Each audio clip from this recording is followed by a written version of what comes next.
Anogara akarinda kuti asazowanikwa akashama.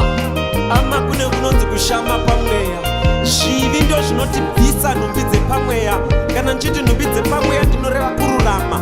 Bhaibheri robva rati kuna Hebrews chapter 12 verse 14, pasina kururama hakuna achaona Mwari. You can be healed and go to hell.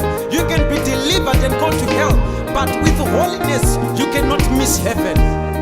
Vachatsvaka pokuwanda mumakomo nemumapako zuva iroro. Kana mauye kuzotora venyu vachamhanya-mhanya vachitsvaka pokuwanda zuva iroro. Kana mauye kuzotora venyu vazhinji vachamhanya kutsvaka pokuwanda.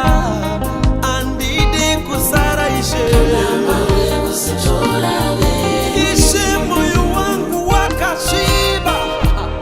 Ndisuke ine ropa renyu kuti ndisasare.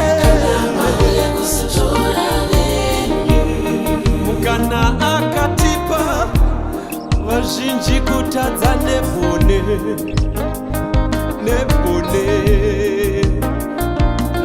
haya chichingayimuke chichitendeuka iwe kuti usasare.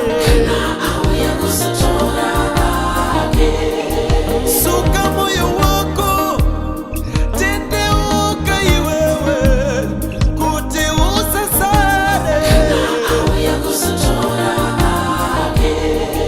Rega kubata zvivi, tendeuka nguva iripo. Achabvuta vatsvene vake. Gadzirirei amai, gadzirirei mukoma.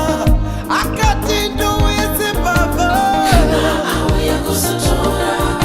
Baba inini kani, ndinachema inini, musandisiye.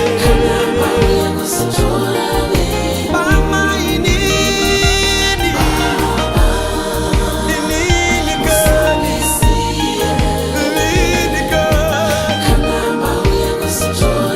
Ndichenese nguva iripo ndinotendeuka Baba.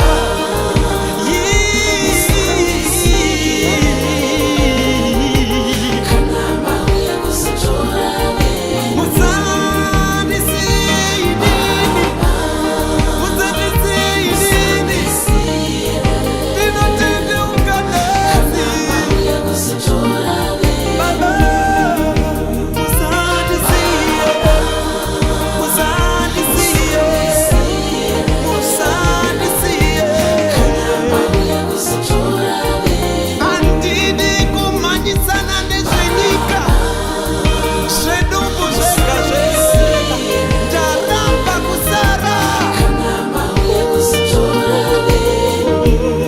Vanyengeri vanyanya kungoparidza mari, havatauri shoko rekudzoka kwake. Vanoti uchagarika, vanokupa mota, havakupi upenyu usingaperi. Upenyu usingaperi, unouya nekutendeuka. Upenyu usingaperi, unouya nekutya zvivi. Tiudzei nzira, Jesu ndiye nzira. Tendeukira kwaari, iye anotaura musoko rake. Ndini nzira neupenyu.